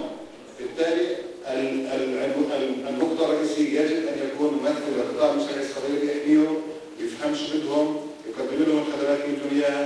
وبرجع مره ثانيه باكد على ضروره انشاء هيئه او صندوق للتمكين، خلينا نسميها هيئه تمكين المشاريع الصغيره والمتوسطه، وهذا له سوابق تلاقي كثيره ونجاح كبير. شكرا. يعني ملخص الحوار بنعود بنحكي عليه انه قطاع المنشآت الصغيره والمتوسطه قطاع كثير كبير، وهو بوتنشال بزنس كثير كبير للقطاع المصرفي. البنوك عندها الاهتمام انه تستفيد من هذا القطاع وتوفر له فرص تمويل. في متطلبات اساسيه بريكوزيتس اللي احنا حكينا عليها لازم تكون انه البنوك تشتغل بموضوع الفوكس على التمويل على اساس توفر البزنس انفايرمنت، وبنفس الوقت انه امكانيه تمويل المنشآت الصغيره والمتوسطه صار في لحد ما في خبرات متوفره عند البنوك العامله في الفلسطين. امكانيه انه تراكم هذه الخبره او زيادتها روشتها موجوده في البرزنتيشنز النهارده، وبالتالي في تاكيد على انه يتم تشكيل فريق من جمعيه البنوك لمتابعه التوصيات على اساس تسجيل العقبات اللي ما لها علاقه بالبنوك تحديدا. شكرا للجميع.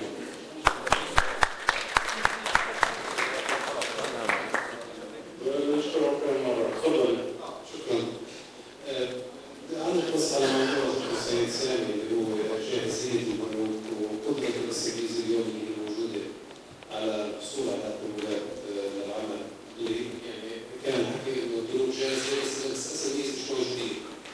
فالطرح شوي يعني مختلف من جهه الاساسيين اللي هو احنا موجودين، بس انت فيش داعي يعني نكون جسر من بالشكل اللي بده اياه البنك اليوم تيتعامل معك. يعني أظن هدف المؤتمر اليوم والمثال المطرح في البنك ستاندرد هو عمل البنك على فهم أكثر لهي الاحتياجات، مش بالعكس. اليوم إحنا حتى في صندوق استثماري وعندنا كنترول عالي على هذه المؤسسات وقدرة على تطويرها بجميع المراحل واحتياجات فاينانس واكاونتنج وهوب كيبنج وخلاف. لسه عمالنا نواجه مشكلة في المنتاليتي تبعت البنك الفلسطيني بفهم احتياجات الاسمي المختلفة عن الايشو الاولاني. فهذا الموضوع احنا لسه مش قادرين نحس انه البنك قادر يوصل لاحتياجات الاسمي الحقيقية.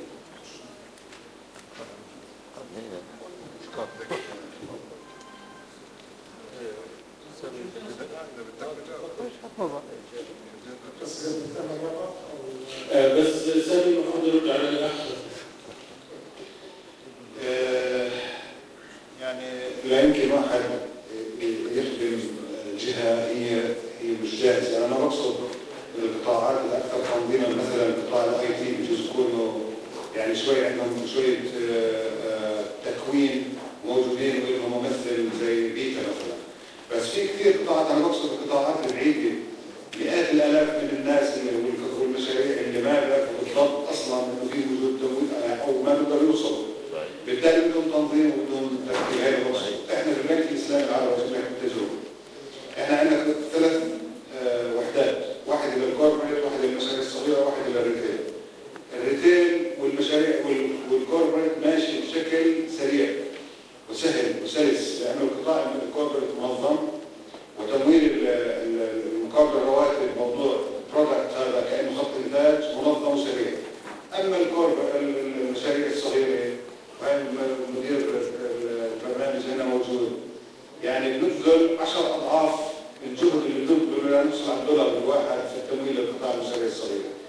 والسبب مرة ثانية بأكد عليه عدم جاهزية القطاع. القطاع لازم يجهز مشان يمثل نفسه، مشان يكون يتدرب، يكون جاهز، وبالتالي يزيد قدرة البنوك على التمويل ويزيد ربحية البنوك. بعدين المسألة الأخرى بقلل المخاطر. يعني هذا الموضوع طويل مش هلا أطول فيه، لكن بقلل المخاطر ويزيد الربحية بالكون. وأنا بأكد إنه القطاع المشاريع الصغيرة غير جاهز ويحتاج إلى جهد أهلي وجهد حكومي. شكرا.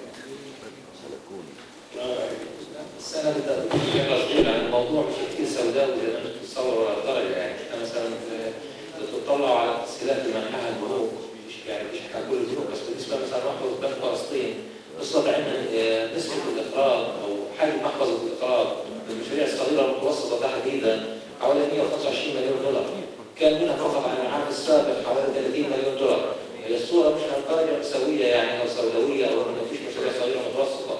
يعني أعتقد كل بنك في عنده محفظة، وأعتقد يمكن أن نوصل نسبة الإقراض للمشاريع الصغيرة والمتوسطة في فلسطين بالمجمل من 20 إلى 25%. نطمح أن تكون أكثر من هيك وتتناسب مع العدد الموجود، بس حبيت أوضح أنها مش لهالدرجة يعني الصورة صعبة أو سوداء. شكرا. دكتور جهاد.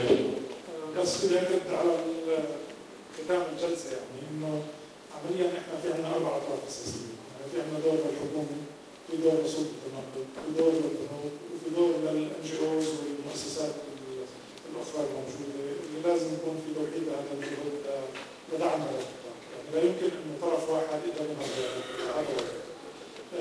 اللي شفناه اليوم من الأمثلة اللي ذكرناها إنه في إمكانية إنه يكون في نموذج جديد، يعني نيو بزنس موديل اللي يتم تطبيقه ويكون مربح للجهاز المصرفي، وهي مسج كثير مهمة إنه أرجو أنكم تطلعوا عليها وتشوفوا شو الإمكانيات تطبيقها من خلال التجارب اللي شفناها في بنك الساحل.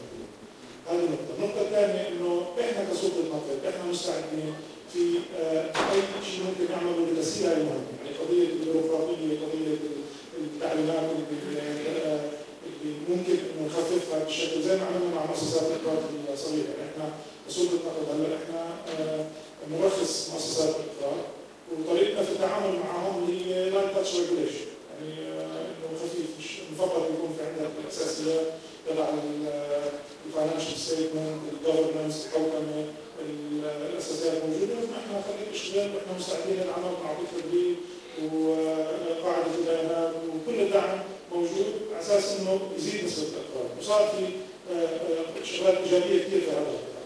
هلا احنا عم نحكي على القطاع اللي مش مايكرو فاينانس، اللي فوق شوي. في مشكلة التعريف لازم جميعنا ندفع عليها مع وزارة الاقتصاد، مع وزارة التخطيط، مع الإحصاء والبنوك وسلطة النقد، يكون في عندنا مفهوم واحد عشان إذا ما كانش في قدرة على القياس مش قدرة على التقييم. يعني هاي وبالتالي هاي شغلة أساسية، وأحد المنتجات من هذا المؤتمر إنه يتم تشكيل هذه اللجنة بمشاركة كل هاي الأطراف حتى نتفق على تعريف حتى نستطيع أن نقيم الشغله الثانيه انه احنا يعني على سبيل المثال قضيه يعني شفتوا انتم اليوم في التجربه بتاعت بنك ستاندرد انه بيجي الممثل البنك بروح على محل العمل وبناقش، يمكن ما انتبهتوا عليها او عرفت تذكروا في هذا التقرير انه احد عمليات التقييم انه في تقييم سايكولوجيكال نفساني لقدره هذا الشخص الرياديه، الانتربرنور اكيدم او قدرته على وهذا يعني في معادله تجمع هذه الارقام، ولما نجد انه الشخص لديه القدره الرياديه في انه ينجح في هذا العمل في التحليل النفسي للقدرات والامكانيات والى اخره، بغض النظر عن المستوى العلمي، هذه بتسهل من عمليه الاقرار.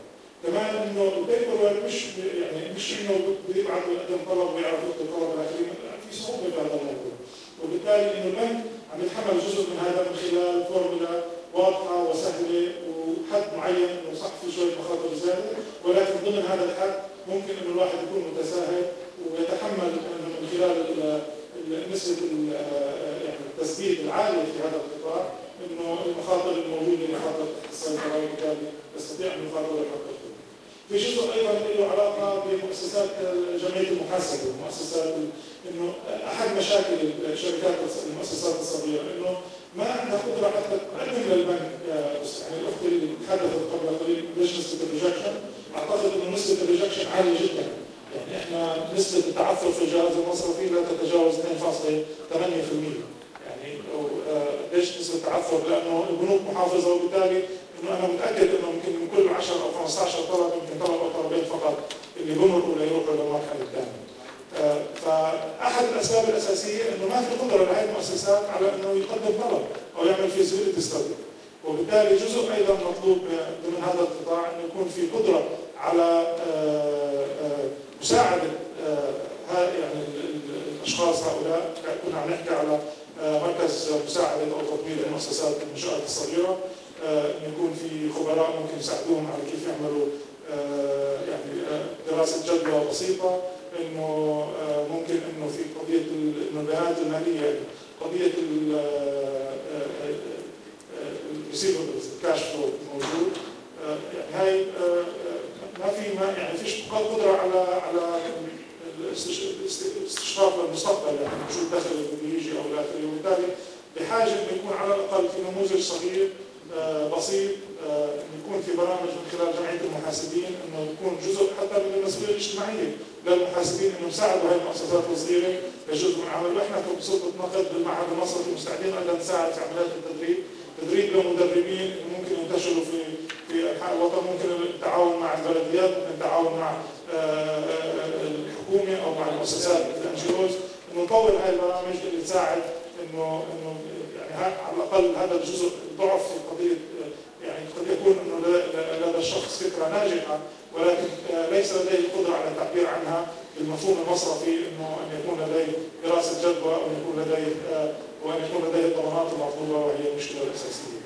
فكل هذه عناصر مجتمعه يجب ان نعمل عليها يعني، وفي دور كبير للبيئه الحاضنه وهي دور الحكومه. يعني ويمكن دورنا ايضا انه بالتواصل مع الحكومه انه ان يكون هناك اجراءات عمليه على الارض، كما تحدث الدكتور سلام بياض اليوم، انه يكون في تخفيض ضريبي على سبيل المثال في دعم هذه المنشآت، انه يكون في برامج مدعومه من الدول المانحه لتطوير هذه المنشآت وممكن اضافتها ضمن خطه او استراتيجيه شامله. لكن على الاقل فيما يتعلق بالجهاز المصرفي اعتقد نستطيع ان نعمل الكثير ان طبقنا نموذج جديد ضمن اطار التطوير الذي تحدثتم عنه اليوم، وايضا من خلال اجراءات من سلطه النقد. يعني نحن ننظر، يعني كان الحديث اليوم على تقليد الحوافز.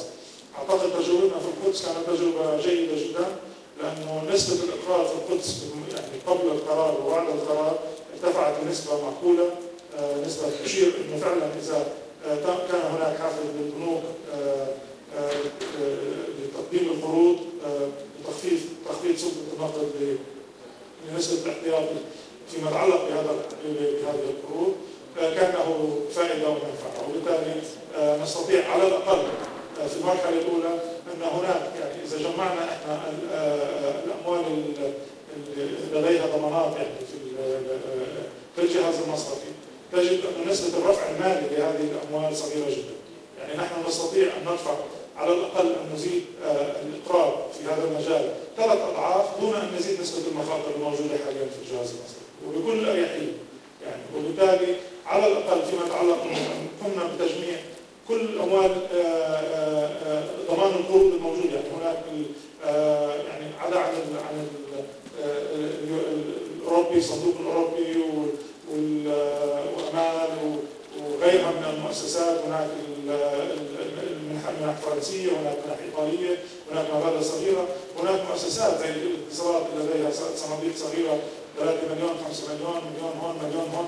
هاي كلها بتجمع ممكن من خلال تجميع كل هذه القروض، كل هذه الضمانات، وان نخفف نسبه هذه الضمانات فيما يتعلق في الاحتياط الالزامي للمصارف.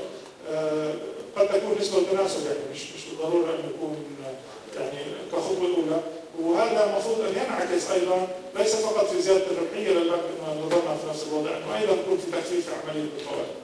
يعني وهي اللي لازم نطلع عليه ضمن الاطار اللي احنا يعني نتعاون فيه مع بعض. وانا اسف اطلت عليكم وشكرا لكم. شكرا دكتور. يمكن اللي بيميز المؤتمرات انه في توافق على الموضوع بشكل عام، ما في ديبيت في المؤتمر.